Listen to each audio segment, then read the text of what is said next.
Vishakha guidelines के बारे में, विशाखा एक एनजीओ थी जो रन करती थी, जहाँ पर भंवरी देवी एक लेबरर थी जो चाइल्ड मैरिज के खिलाफ थी और उठाना चाहती थी अपनी आवाज़। जब उसका गैंग रेप हुआ, जब उसके साथ इस तरह का कुछ वो विक्टिम बनी, तो उसने आवाज़ उठाई और विशाखा नाम की जो एक एनजीओ है उसने उसको हेल्प किया बहुत, और फिर गाइडलाइंस आई। तो जब 1997 के बाद गाइडलाइंस आई तो बहुत सारी एनजीओज एक्टिव हो गई। बहुत सारे लोग जो आज तक चुप थे, जो विमेन सफर कर रही थी, उनके मन में जो बातें थी वो धीरे धीरे निकल करके बाहर आई।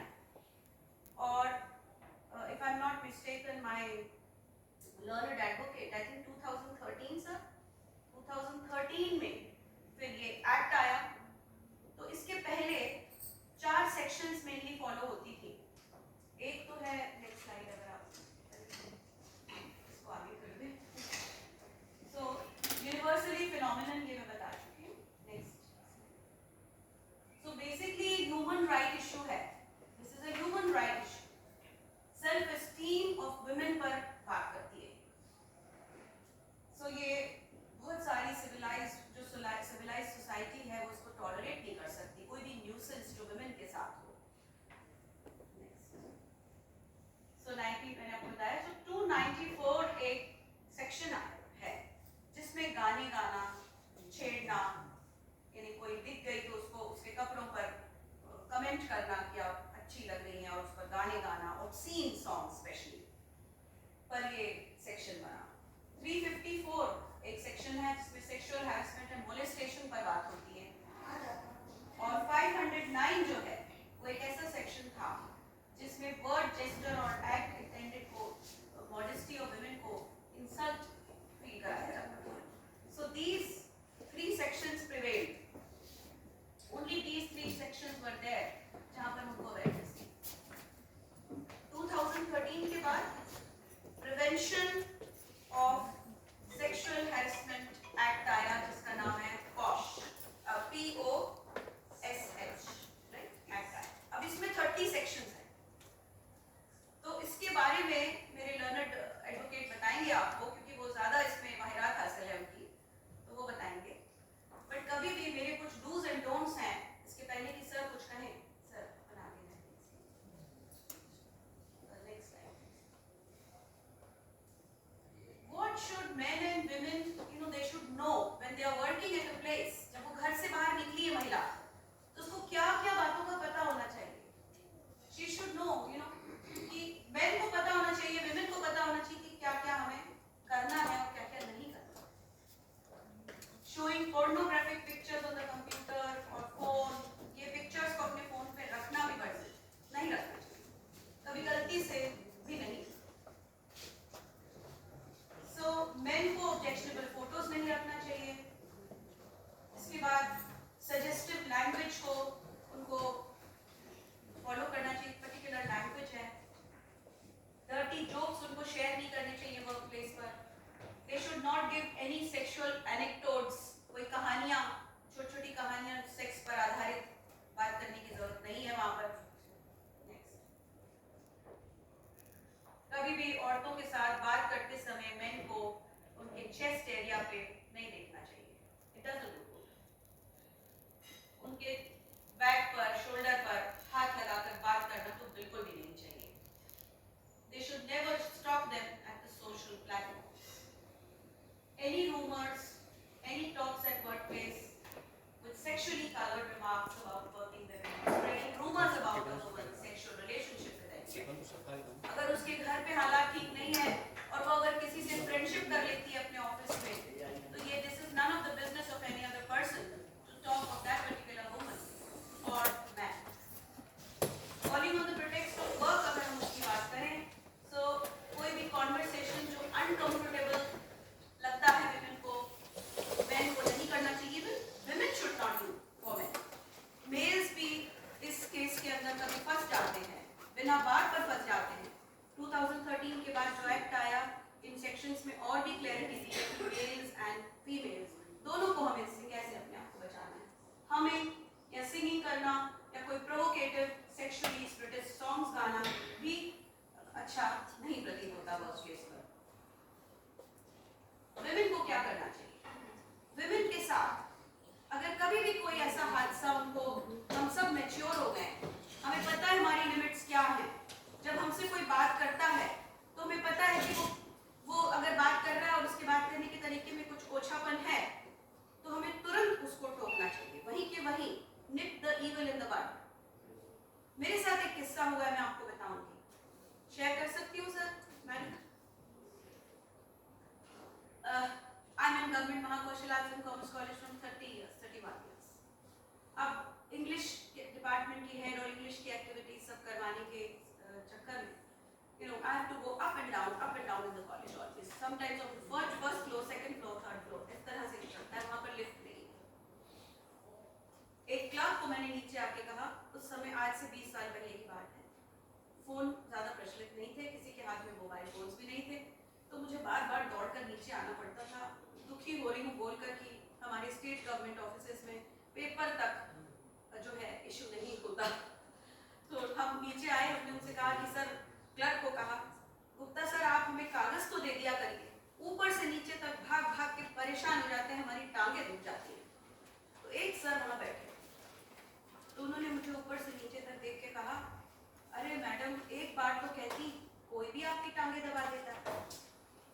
तो उसको सुनकर मैं एक्सपेक्ट नहीं कर रही थी कि मुझे इस तरह का कोई रिप्लाई देगा। तो उसको सुनकर मैं इतनी शॉक्ड हो गई कि मुझे समझ में नहीं आया कि 2 मिनट में बोलूं कि नहीं बोलूं, मेरी क्या प्रतिक्रिया होगी उस पर। मैं चुप रही, ये सोचकर कि अगर मैं चुप रह जाऊंगी तो क्या होगा कि ये बात बढ़ेगी, उसको मौका और मिलेगा। इसके बाद मेरे मन में सोचा कि नहीं, मुझे कुछ ऐसा करना चाहिए जिससे इसको आज के आज सबक मिलना चाहिए। तो मैंने कहा, आपके घर में बहनें होंगी, माताएं होंगी, उनके साथ भी आप ऐसी ही लैंग्वेज में बात करते हैं क्या? तब वो चुप, अरे नहीं आप अन्यथा लेते हैं। तो फिर मैंने एक लिखित में एप्लीकेशन दी 20 साल पहले, बहुत हिम्मत करके घर आई, रोई, अपने हस्बैंड से बात की और मैंने कहा कि क्या मुझे करनी चाहिए, ऐसे एप्लीकेशन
साथ होता है तो it can be solve, but कभी भी उसको एडवर्स कॉन्सिक्वेंसेस के बारे में मत बताओ ज्यादा कि ये भी हो सकता है वो भी हो सकता है, उससे वो कंप्लेनेंट डर जाएगा और डर के मारे वो आगे नहीं आएगा। ऑब्जेक्टिव्स उसके क्लियर होने चाहिए, हमको उनके प्रति ट्रांसपेरेंट होना चाहिए, इम्पार्शियल होना चाहिए और प्रिंसिपल्स ऑफ नेचुरल जस्टिस को फॉलो करना चाहिए, ये मैनेजमेंट के लिए है। सो और एक्सपर्ट्स जो है हमारे मैनेजमेंट में, जो मेंबर्स हैं जिनकी बात मैंने भी करी है, उनका जो चयन है, उनका जो चॉइस है वो अच्छे से करना चाहिए, जिससे कि वो कभी भी फेवर नहीं करें, बायस नहीं हो। So thank you so much, it was nice talking to you all. और आपके साथ भी कभी ऐसा हुआ होगा, आप बिल्कुल डरे नहीं, कोई भी एक महिला जो थोड़ी ब्रेव है इस पूरे ग्रुप में से उठकर, जिसके साथ भी कभी कुछ हुआ हो, उसको शेयर कर सकती है। और हमारे वकील साहब learned honourable advocate doctor Babban Kumar, he will tell you how can the problems be resolved, can be solved. तो मेरी कोई ऐसी बहन है जो शेयर करना चाहेंगी? आप डरे नहीं बिल्कुल, कभी भी आपके साथ कुछ हुआ होगा, आपको नाम जगह कोट नहीं करनी है, बट कभी ना कभी किसी के साथ जरूर हुआ होगा। ओके, धन्यवाद मैडम। मैडम ने कार्यस्थल पर आपको क्या जहाँ सावधानी रखना है, क्या करना है वो बताया। हमारे यहाँ भी कमेटी बनी हुई है, आप लोगों के कार्यस्थलों पे लगाया गया है। इसमें मिसेस रचिता सत्यवादी जी चेयरमैन हैं, उसके बाद रमेश राव मेंबर हैं, डॉक्टर मीनल परमार मेंबर हैं, मिसेस श्रद्धा पांडे CLA मेंबर हैं और सुलेखा जो बाहर की एक NGO की प्रेसिडेंट है वो मेंबर है। तो अपने यहाँ भी ये समिति बनी हुई है। इसके बाद में आगे जो कानूनी प्रोविज़न है, आपको उससे क्या मदद मिल सकती है, क्या नहीं मिलती है, उसके लिए मैं आमंत्रित करूँगा डॉक्टर विपिन कुमार जी को, जो कि बॉम्बे हाई कोर्ट में प्रैक्टिस करते हैं, साइकोलॉजी में PhD भी हैं। तो मैं सबको आमंत्रित करूँगा कि वो भी अपनी बात हमें। बहुत बहुत शुक्रिया। मैं खड़े रह के थोड़ा मैं कोशिश करूँगा हिंदी अंग्रेजी में बोलूँ, हिंदी में ज़्यादा यूज़ करूँ, बट क्या कि Hindi is not my comfortable language, मेरी प्राइमरी लैंग्वेज इंग्लिश है। इनफैक्ट जब ये निमंत्रण आया है तो काफ़ी खुशी हुई कि सेक्सुअल हैरेसमेंट में रेलवे काफ़ी प्रयास कर रहा है। मुझे इतना नहीं पता था कि रेलवे में भी ऐसी कोई कमेटी है, बिकॉज काफ़ी सारी ऑर्गेनाइजेशन इसको हशअप कर देती है। इनफैक्ट मैटर हाई कोर्ट में भी गया था और बहुत सारी ऐसी ऑर्गेनाइजेशन है, बहुत सारी स्टेट्स में, जो लोग ने इंटरनल कंप्लेंट कमेटी भी नहीं बनाई। और जब मैं इंटरनेट पे जा रहा था और कुछ सर्च कर रहा था तो मुझे जान के बहुत खुशी हुई कि रेलवे बोर्ड ने विशाखा गाइडलाइंस आने के बाद इमीडिएटली एक्ट किया। और मैंने जो इंटरनेट पे देखा, मुझे एक 2008 का सर्कुलर मिला है। पता नहीं आप लोग फैमिलियर हो इस सर्कुलर के बारे में कि नहीं, बट 2008 में एक कंप्लेंट कमेटी बनाई थी रेलवे बोर्ड ने। उसके बाद 2010 में रेलवे ने गाइडलाइन इशू की थी regarding prevention of sexual harassment at work place. In fact Vishakha guideline आने के पहले मुझे याद है बॉम्बे में 1987 में सेक्सुअल हैरेसमेंट का बहुत बड़ा केस हुआ था और वो हमारे अंडर हम लोगों ने लड़ा था। और उस वक्त सेक्सुअल हैरेसमेंट एक वर्जित विषय हुआ करता था, क्योंकि लोगों को बोलने में भी थोड़ा शर्म आती थी।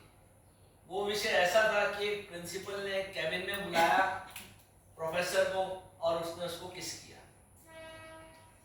और उसने जब जाके हम लोग से डिस्कस किया तो हम लोग ने कहा यार ये तो क्रिमिनल ऑफेंस है, 354 लगता है। उस वक्त हम एडवोकेट नहीं थे, 354 लगा दिया। मैनेजमेंट काफी पावरफुल थी, जो सिटिंग मेयर था वो मैनेजमेंट का वाइस प्रेसिडेंट था, और काफी कुछ लड़ाई चली, काफी महिलाएं आगे आई, प्रेस ने काफी सपोर्ट किया। 2015 में रेलवे ने 2 सर्कुलर निकाले थे, और 2015 में उन्होंने क्या किया कि अपने जो सर्विस रूल्स है उसको 2013 के एक्ट के तहत उसको अलाइन कर दिया, क्योंकि सर्विस रूल्स आपके सर्विस कंडक्ट रूल्स 1966 में बने थे, और 2013 में एक्ट आया। तो एक्ट में जो चीजें लिखी थी वो सर्विस रूल में नहीं थी, तो उसको सर्विस रूल को उसमें उन्होंने चेंज किया और उसका अलाइनमेंट किया गया कि भाई सर्विस रूल जो है वो एक्ट के सब चीजें कवर कर लेगा। तो ये 2 सर्कुलर भी इधर मेरे पास है, इंटरनेट पे फ्रीली अवेलेबल है, अंग्रेजी में आपको, हिंदी में भी कहीं पे भी कॉपी मिल जाएगी। और मेरा ये निवेदन है कि आप सबको पढ़ना चाहिए। अब अगर मैं ये पूछूं कि 2013 का एक्ट आप में से कितनों ने पढ़ा है? नहीं पढ़ा। सर्विस कंडक्ट रूल्स आप लोगों ने पढ़े हैं 1966 के, आपको वो पढ़ने चाहिए। ज्यादा नहीं, सिर्फ इतने पेज, 50 पेज भी नहीं आएंगे। आप रोज 2-2 पेज पढ़ोगे तो आपको पता चल जाएगा। फिर अभी 2017 में रेलवे ने एक सर्कुलर निकाला था, जहां पे कि जो भी महिला पीड़ित होगी सेक्सुअल हैरेसमेंट से और उन्होंने इंटरनल कंप्लेंट कमेटी को कंप्लेंट की है, तो उसको वो प्रावधान है कि 3 महीने की लीव मिल सकती है। और ये 3 महीने की जो लीव होगी, this will be an additional leave, it will not be, ये वो लीव नहीं होगी जो आपकी मतलब दूसरी लीव के साथ एडजस्ट किया जाए। और अभी मई 2023 में एक स्टैंडिंग कमेटी बनाई है for the treatment of sexual harassment cases in a time bound manner. अगर सेक्सुअल हैरेसमेंट का एक केस आया और उसको प्रॉपरली इन्वेस्टिगेट किया तो ये केस एक रामबाण की तरह होता है। मतलब अगर आपने किसी के अगेंस्ट कंप्लेंट की और वो कंप्लेंट अगर आपने प्रूव कर दिया, कमेटी ने ओपिनियन बनाया कि देयर इज कुछ गड़बड़ है, देयर इज समथिंग रॉन्ग, वो आदमी तो गया नौकरी से। वो अभी कमेटी के ऊपर है कि वो क्या रिकमेंड करती है। अब 2000 ये एक्ट के बारे में, यहाँ पे किसी महिला जो प्रेजेंट है इंटरनल कंप्लेंट कमेटी में, आप लोग कभी कोई गया है कंप्लेंट लेकर? Yes, I have been chairperson. Oh, you have been to internal complaint committee. Good. और उसका result? Yeah, I was coming to that. I was going to ask this question. All these charges, if a woman puts in her complaint, the internal committee goes about inquiring from the people who have been around that place, and it is very difficult to prove that those things have happened because a harasser would never do this in public. So how to go about the case when it is difficult to prove that this has happened? नहीं, but was this case proved or it was dismissed No, or what it was happened? not proved because all the witnesses whoever Okay, came forward. when this case was not proved, was this complaint escalated in appeal? No, it was dismissed. No, dismiss हो गया, dismiss के बाद आपने appeal किया? Like internal committee, no, the complainant had to appeal. हाँ, the complainant had to appeal. Yeah, she appealed to railway board that these people have asked, they have called as witnesses only to people who were close aid to the harasser. So what did the appellate authority decide? They asked the comments of the internal committee members. They said that like in preliminary inquiry, whoever could have been around those people, they have been called and asked. So other than this, and all those witnesses, they said that nothing happened. So So- beyond that, So the appellate authority also dismissed it. no, by that time I was transferred. So this happened in Bombay. I was chairperson there. So when I became chairperson, the appeal came to me from Railway Board. Okay. And we sent the remarks of all the members, but I didn't hear the final word from Railway Board. Okay. Now in case if the appeal is dismissed, then this lady can even go to the tribunal where the service matters are taken. See, मैं बता रहा हूँ problem क्या होती है ना कि very often ये कंप्लेंट को हम एस्केलेट नहीं करते. अब मैं उस पर आता हूँ. कंप्लेंट तो एक बात की बात आएगी. सबसे पहले मैं बताना चाहूंगा कि मैं महाराष्ट्र से रहता हूं ज्यादा करके. महाराष्ट्र में केसेस क्वाइट कॉमन है और महाराष्ट्र में केस हुआ था 1972 में जिसका नाम था मथुरा रेप केस. मथुरा एक ट्राइबल गर्ल थी और उस ट्राइबल गर्ल को 2 पुलिसमैन ने पुलिस चौकी में रेप किया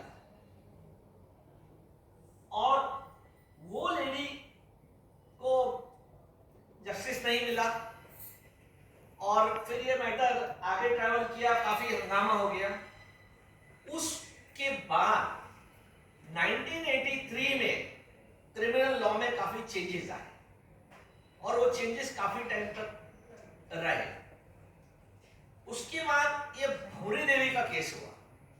अगर आप इंटरनेट पे जाओगे और टाइप करोगे भौरी देवी आज भी जिंदा है. लास्ट ईयर उसके बेचारी के पति देव गुजर गए. भौरी देवी का जब रेप हुआ तो उसको गांव के 2 जनों ने प्राइमरली रिस्पॉन्सिबल थे बट टोटल 5 जन एक्यूज थे उसमें.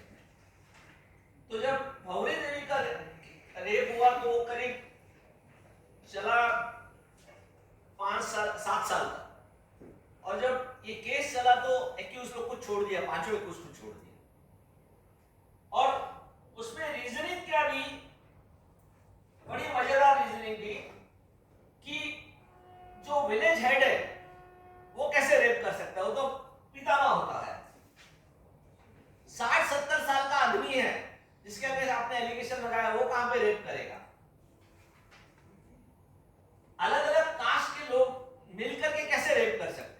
एक ही कम्युनिटी के एक ही कास्ट के लोग रेप करेंगे. आपने जो एक्यूज लोग का नाम दिया वो अलग अलग कास्ट के थे. हायर कास्ट का आदमी एक दलित लड़की का रेप कैसे कर सकता है, बिकॉज वो तो छुएगा भी नहीं उसको. और हस्बैंड उसका साइलेंट स्पेक्टेटर था तो हस्बैंड साइलेंट स्पेक्टेटर कैसे रह सकता है. तो ये चीजें को मद्देनजर रखते हुए सेशन कोर्ट ने रिजेक्ट कर दिया. अभी क्रिमिनल केस में क्या होता है कि जब क्रिमिनल केस फाइल किया है सरकार ही उसको अपील कर सकती है क्योंकि वो सरकारी केस बन जाता है. तो राजस्थान सरकार ने उसको अपील नहीं किया, काफी टाइम तक अपील को रुका के रखा, हंगामा हुआ और उसके बाद अपील किया. आज करीब 26 साल हो गए हैं. भौरी देवी की अपील अभी भी पेंडिंग है राजस्थान हाईकोर्ट. बट जब भौरी देवी की अपील सेशन कोर्ट ने रिजेक्ट की थी और हाई कोर्ट के एडमिशन का चक्कर चल रहा था तभी कुछ महिलाओं ने आकर के, वुमेन्स ऑर्गेनाइजेशन ने आकर के उन्होंने हाई कोर्ट में सुप्रीम कोर्ट में पिटीशन लगाई कि भाई वर्किंग वुमेन के लिए कुछ लॉ बनना होता है. और फिर हाई कोर्ट ने सुप्रीम तो टेक्निकली देखा जाए तो भौरी देवी को न्याय नहीं मिला. बट भौरी देवी ने जो लड़ाई लड़ी है उससे उसके गांव में, आजू बाजू के गांव में और काफी जगहों पे बहुत सारा चेंजेस आया. अब मैं उस सब डिटेल में नहीं जाना चाहता हूं बट 1997 की गाइडलाइन वो टेम्पररी गाइडलाइन थी क्योंकि उस वक्त कोई कानून ही नहीं था सेक्सुअल हैरेसमेंट को डील करने के लिए. और उस वक्त एक आईएएस ऑफिसर होती थी, शायद सर जानते होंगे, रूपन देवल बजाज. एक पार्टी में केपीएस गिल एक डायरेक्टर जनरल ऑफ पुलिस थे. उन्होंने क्या किया कि रूपन देवल बजाज के पीछे ऐसे टप्पा सामने किया और वो ये मैटर को लड़ी, मैटर सुप्रीम कोर्ट तक गया और बाद में केपीएस गिल को सजा भी हुई थी और उनको 2 लाख रुपए का फाइन शायद कुछ हुआ था। तो इस मैटर को काफी हंगामा हुआ था। बट अभी जब विशाखा गाइडलाइन आई तो विशाखा गाइडलाइन 17 साल तक चली और भारत सरकार को कानून बनाने के लिए 1997 से 2013 लगभग 16-17 साल लग गए। कानून आने के बाद कानून में क्या होता है कि प्रावधान होते हैं, बट वो प्रावधान को वो कैसे रहते हैं कि आपको अंगूर दिखते हैं, कानून एक किस्म का अंगूर का लच्छा है ऊपर, बट उसको तोड़े कैसे, वो एक इंपॉर्टेंट चीज है। तो कानून से बेनिफिट लेना वो फिर लास्टली डिपेंड करता है कि आपका वकील कैसा है, आपका कम्युनिकेशन स्किल कैसा है, आपकी मेंटल क्षमता कैसी है, आप कितना लड़ सकते हो। और काफी लोग, जो मैं इंग्लिश में बोलता हूं लिटिगेटिव कॉन्शियस नहीं है। लिटिगेटिव कॉन्शियस मतलब कानून की लड़ाई नहीं लड़ते। और बहुत जगह पे क्या होता है कि जुगाड़ू प्रावधान होता है। क्या बोलेगा, महिला के साथ गलत हुआ, ऑफिसर बुलाएगा, अरे भाई माफी कर दो ना, सॉरी बोल दो ना, खत्म करो ना मैटर को। और बहुत बार ऐसे ही होता है।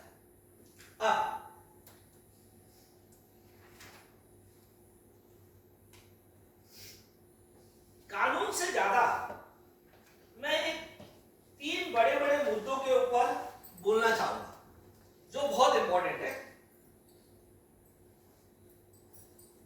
मराठी में कहावत है, कोई महाराष्ट्र है क्या? मराठी में कहावत आहे की कोर्टाची आणि डॉक्टरची पायरी कधीही चढायची नाही। दैट इज कोर्ट की सीढ़ी और डॉक्टर की सीढ़ी कभी नहीं चढ़ना, क्योंकि आप चढ़ जाओगे तो आप भटक जाते हो। ये बड़े बुजुर्ग बोलते थे। तो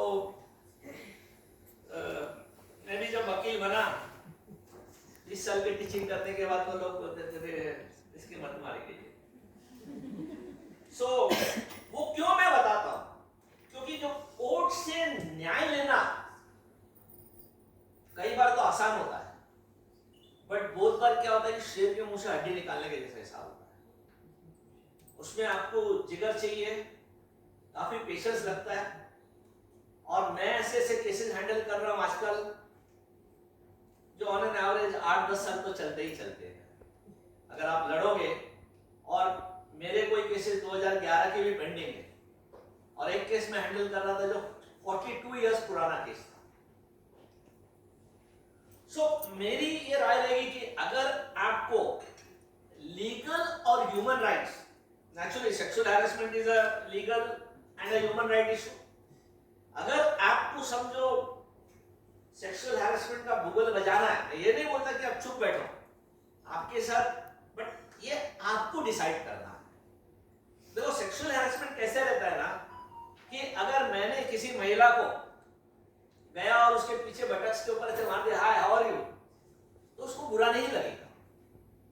या किसी महिला को मैं मतलब गले लगा लूं या कंधे पे हाथ रख लूं, उसको बुरा नहीं लगेगा। बट ये आदमी को डिसाइड करना है कि कितना क्या क्या चीज है। और ऐसे नहीं कि किसी ने समझो आपको मतलब एक चीज देखी या एक कोई इंसिडेंट किया, अब खूबसूरत लड़की रहेगी तो लोग एडवांसेस भी करेंगे। और साइकोलॉजिकली, मनोवैज्ञानिकली मैन की फितरत होती है, मैन को जहां पे मौका मिलेगा ही गेट्स अट्रैक्ट। तो ये जो अट्रैक्शन होता है एक मैन और वुमन के बीच में, एक नेचुरल अट्रैक्शन है। बट और मैं अगर किसी से अट्रैक्ट हो गया तो मैं उसको एक्सप्रेस भी करूंगा ना कि भाई आप मेरे को अच्छी लगती हो, या चलो चाय पीने चलते हैं, चलो कॉफी पीने चलते हैं, चलो आके बैठ के बात करते हैं। तो उसमें कोई बुराई नहीं है। मैं 2013 की पार्लियामेंट्री डिबेट भी सुनता था, और वो भी मैंने सुनी थी जहां पे मिनिस्टरों ने कहा है कि आप जब तक किसी को प्रपोज नहीं करोगे, किसी के पीछे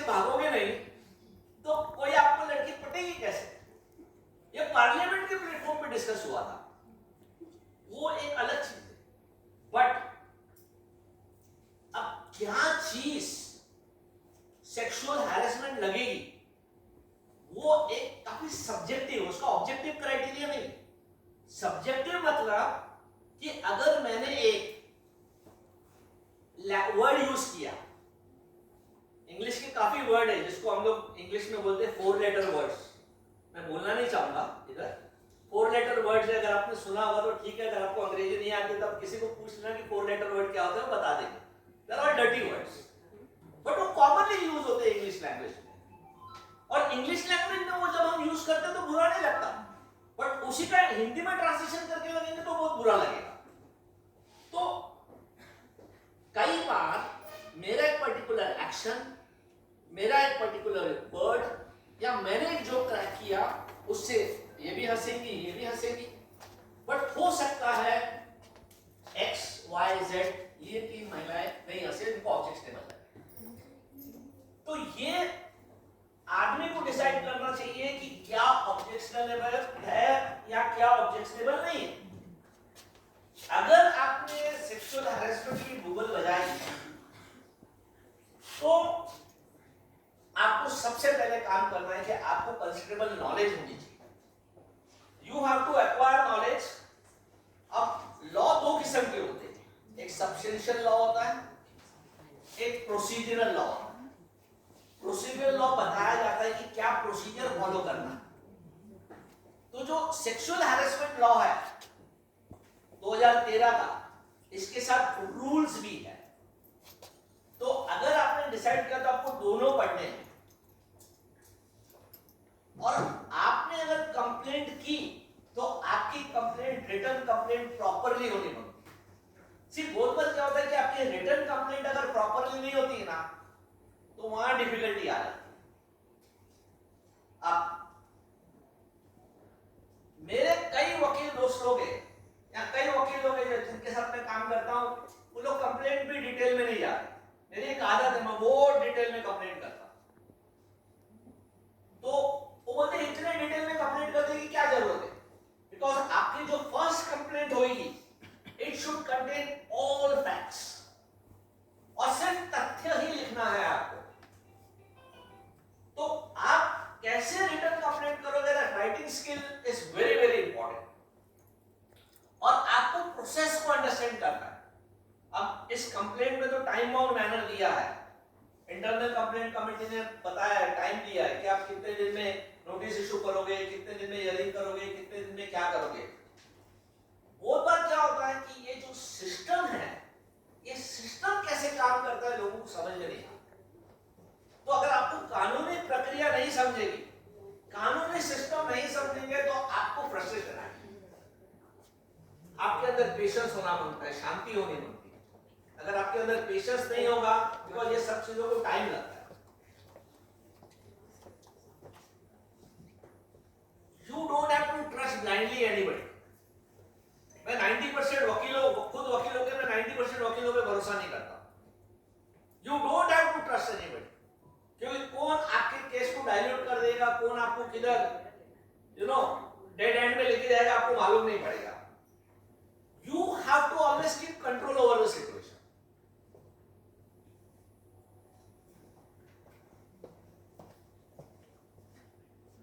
आपको जुगाड़ू मास्टर लोगों से बचना है।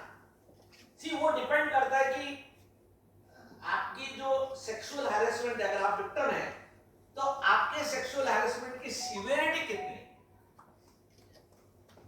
बिकॉज कानून हर चीज का इलाज नहीं, बट अगर आपने कानून का मुगल बजाया तो you have to then take it to its logical end, फिर आप बीच में फ्रस्ट्रेट होकर छोड़ नहीं सकते। अगर आपको लिटिगेशन करना है, सिर्फ पहले कंप्लेंट्स कमेटी में आपको कंप्लेंट करनी है या नहीं है पहले आपको डिसाइड करना पड़ेगा, आपको मेंटली प्रिपेयर करना पड़ेगा। अगर किसी के बोलने पे या किसी के बोलने पे अगर आपने कंप्लेंट कर दी, अब कंप्लेंट करना ये एक चीज है और उसको लॉजिकल एंड तक लेके जाना ये काफी बड़ा स्ट्रगल है। अब कई बार ऐसे होता है कि आप एक ऑफिस में काम कर रहे हो तो आपका बॉस ही बदमाश है या आपका कंसर्न सुपरवाइजर बदमाश है, तो आपने 1-2 बार 3 बार इग्नोर भी किया, आपने उसको मतलब बट उसकी हरकतें बढ़ते गई और वो कहते हैं ना लोग कि वो कुछ नहीं बोल रही है मतलब वो एक्सेप्ट कर रही है, आदमी अपने अलग इन्फ्लुएंसेस ड्रॉ करता है।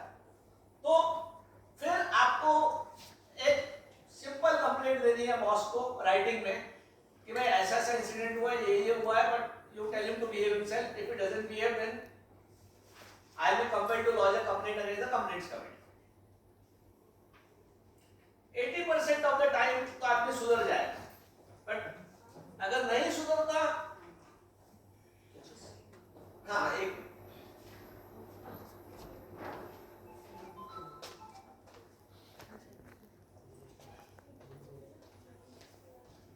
अगर आपका कोई कसूर नहीं, आप समझे ना, लेकिन क्या है कि बहुत बार हमारा एक्सीडेंट भी होता है तो हम लोग पुलिस में कंप्लेंट भी नहीं करते।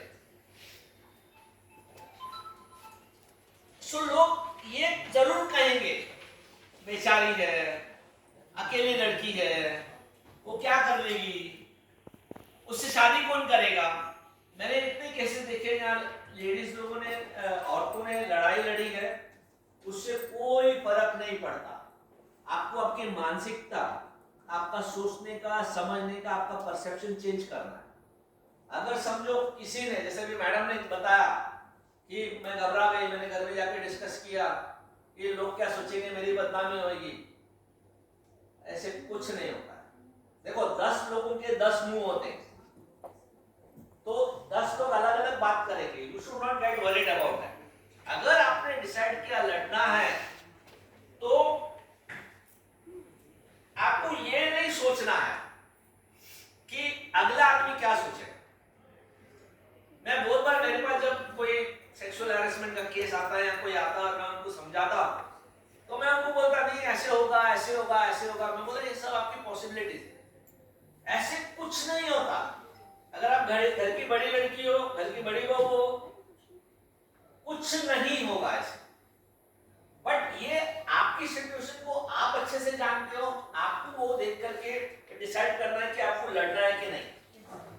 जैसे कॉमन फियर्स बहुतों के क्या होते हैं, अब मुझसे कोई शादी नहीं करेगा, मेरी जिंदगी खराब हो गई, मेरे खानदान वाले क्या बोलेंगे, मेरी बेटी से कौन शादी करेगा, मेरे जवान बच्चे बच्चियां हैं, मैं उनको कैसे समझाऊंगी, मेरे पति मुझ पे शक करेंगे, मेरी मम्मी पापा नाराज हो जाएंगे, लोग कहेंगे मेरा कैरेक्टर ही खराब है, सब मर्द हरामी होते हैं, उनको तो सिर्फ एक ही चीज चाहिए होती है, बिना पैसे के कुछ नहीं होता, मेरे पास पैसा नहीं है, मैं गरीब हूं।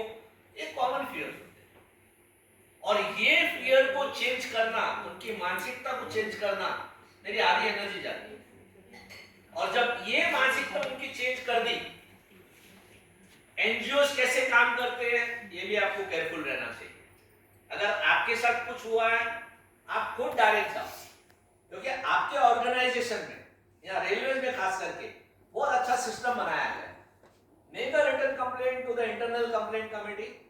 हाँ, उसके अलावा आपको एक एक्सपर्ट लगेगा, बिकॉज कई बार क्या होता है कि आप आपका केस प्रॉपर प्रेजेंटेशन नहीं कर पाए, आप एविडेंस नहीं दे पाए, जैसे मैडम ने बताया एविडेंस नहीं दे पाए, तो कई बार आपका केस खारिज हो जाता है। बट बहुत सारे केसेस में इनफैक्ट सेक्शन 114A आया है। वो 114A क्या बोलता है मालूम है कि वो रेप से संबंधित है, बट एक बार रेप मेडिकली प्रूव हो गया तो कोर्ट मान के चलता है कि जो औरत बोल रही है वो सच बोल रही है, एक प्रिजम्पशन। तो एक्चुअली इंटरनल कंप्लेंट कमेटी के मेंबर्स और जो एक्सटर्नल मेंबर भी होता है, they have to also be train. एक मिनट, बस 1 मिनट होगा और ज्यादा नहीं होगा। उनको भी ट्रेन करना चाहिए, क्योंकि बहुत बार क्या होता है कि उनको भी काफी चीजों की ना बारीकियां नहीं समझते। भाई आपको दिखाना है प्राइमा फेसी मतलब द फेस ऑफ इट। ये लेडी जो बोल रही है कि भाई सेक्सुअल हैरेसमेंट हुआ है, क्या ये सच है, प्राइमा फेसी आपको देखना। और प्राइमा फेसी अगर आपको कम्युनिटी मेंबर्स को लगता है कि ये सच है, तो इट इज प्रिज्यूम्ड कि ये सच है, क्योंकि इंटरनल कंप्लेंट कमेटी जो डिसाइड कर रही है वो कोई क्रिमिनल ट्रायल को नहीं डिसाइड कर रही। क्रिमिनल ट्रायल में हमारे कोर्ट से मान के चलते कि अगर 100 आदमी छूट जाए, 99 छूट जाए चलेगा, बट एक गुनेगार को गलत सजा नहीं होनी चाहिए। मतलब एक जो शरीफ आदमी है ना, उसको सजा नहीं होनी चाहिए, चाहे 99 गुनेगार छूट जाए। तो इंटरनल कमिटी को डिसाइड करना है बेस्ड ऑन, इंग्लिश में बोलते हैं प्रोबेबिलिटीज। तुमको संभावना कितनी लगती है कि दाल में कुछ काला है, इसने कुछ किया होगा। अगर मैं इंटरनल कमेटी का मेंबर हूं और मुझे ऐसा लग रहा है कि ये जो औरत बोल रही है, जो इसने प्रेजेंटेशन दिया है, जिस हिसाब से बता रही है, लगता है जरूर कुछ गड़बड़ है, राइट? तो मुझे अगर लगता है कुछ गड़बड़ है, तो मैं बेनिफिट ऑफ डाउट देकर उसको नहीं छोड़ूंगा। अभी इंटरनल कमेटी अपनी रिकमेंडेशन देती है। तो इन शॉर्ट एक मिनट दूंगा। लास्ट कमेटी के जो सेक्सुअल हैरेसमेंट कमेटी है, सेक्सुअल हैरेसमेंट एक्ट है जो, इसके 3 मुद्दे हैं। प्रिवेंशन, तो प्रिवेंशन के लिए सब सेमिनार हो रहा है, अवेयरनेस हो रही है, बोर्ड लगाए जा रहे हैं, ये कमेटी मेंबर है, वो कमेटी मेंबर है, प्रिवेंशन हो गया। प्रोहिबिशन, कंपनी को क्लियरली बोलना है नो टॉलरेंस, ये नहीं टॉलरेट होगा, मैं नहीं टॉलरेट होगा, ये नहीं टॉलरेट होगा, मैं नहीं टॉलरेट होगा। और तीसरा है रिड्रेसल। तो ये जो इंटरनल कंप्लेंट कमेटी है, ये रिड्रेसल मैकेनिज्म, और रिड्रेसल मैकेनिज्म में भी आगे बहुत सारी बारीकियां आती हैं। तो ये बेसिकली एक ऑनगोइंग प्रोसेस है। आज मुझे लगता है कि ये अवेयरनेस था, और ऐसा नहीं है कि नहीं होता है। ये मेरे 2 पेपर कटिंग है, ये रेलवे का ही केस है, नॉर्दर्न रेलवे का, जहां एक लेडी ने झूठा इल्जाम लगाया था सेक्सुअल हैरेसमेंट का एक ऑफिसर के ऊपर। वो ऑफिसर बेचारा रिटायर हो गया, कुछ हुआ नहीं। 15 साल के बाद वो वुमेन को फाइन हुआ। तो हेडिंग है women fine ₹5 lakh for false sexual harassment case, fine 15 years. बेचारे को 15 साल लगे अपने को प्रूव करने के लिए। और ये कि दिल्ली हाई कोर्ट ने 2019 में एक वुमेन को 50,000 रुपए का फाइन लगाया।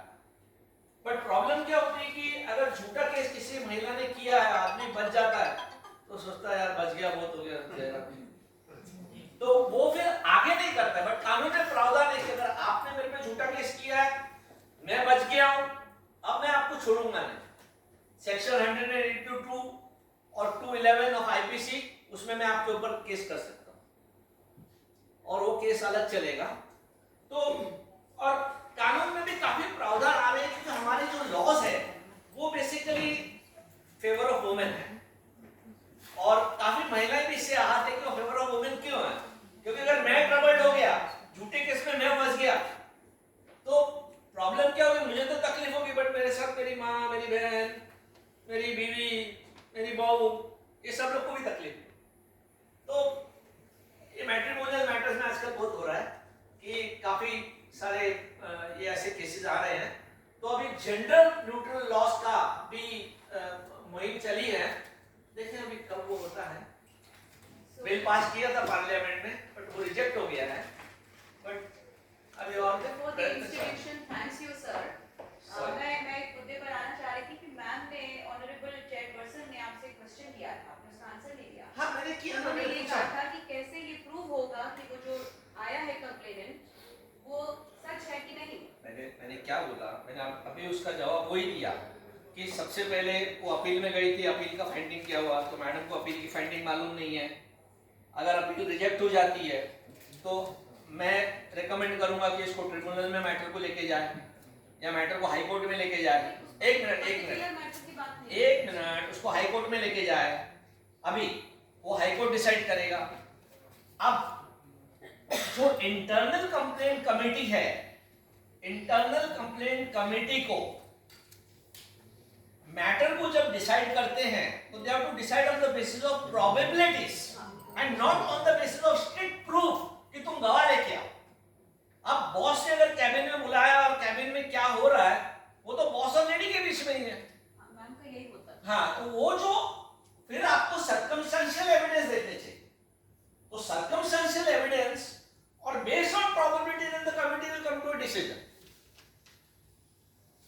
क्योंकि देखने के बाद सिचुएशन देखने के बाद जब मैं स्टोरी सुनूंगा, पूरा केस देखूंगा, एविडेंस देखूंगा रिकॉर्ड में, उसकी रिटन कंप्लेंट देखूंगा, विटनेसेस ने क्या बोला वो देखूंगा, तो मुझे पता चल जाता है कि दाल में कुछ काला है क्या। अगर पता लग गया कि कुछ काला है, कुछ गड़बड़ी है, तो I will not give him benefit of doubt and leave it. हाँ, क्रिमिनल ट्रायल में बेनिफिट दे दूंगा, 354 में केस आया तो अगर मैं जज हूं 354 में उसको छोड़ दूंगा, 509 में भी छोड़ दूंगा उसको, 294 में भी छोड़ दूंगा, बट आईसीसी में अगर मैं हूं तो मैं उसको नहीं छोड़ूंगा। Maybe I will give him a lesser quantum of punishment. Thank you from Manzil. Thank you sir.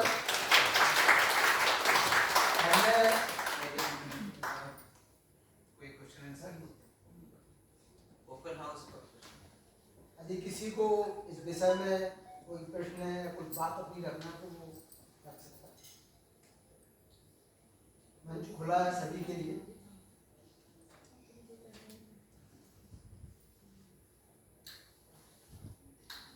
कोई है?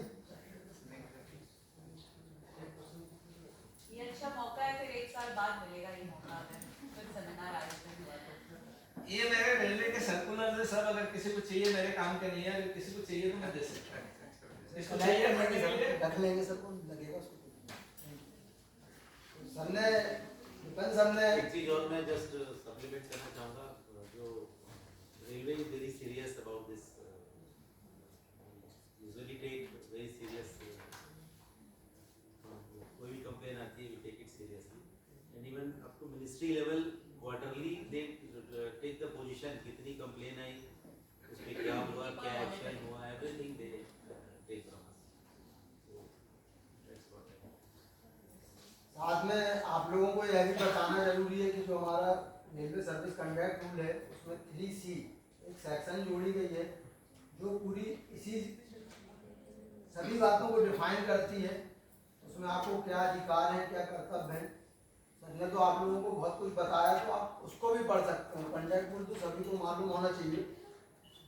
मैं मैडम और सर का शासन की तरफ से, प्रशासन की तरफ से जैसे आभार व्यक्त करता हूँ, और मैं सीधो सर से अनुरोध करूंगा कि ये हमारे लोगों की तरफ से टीचिंग हमारे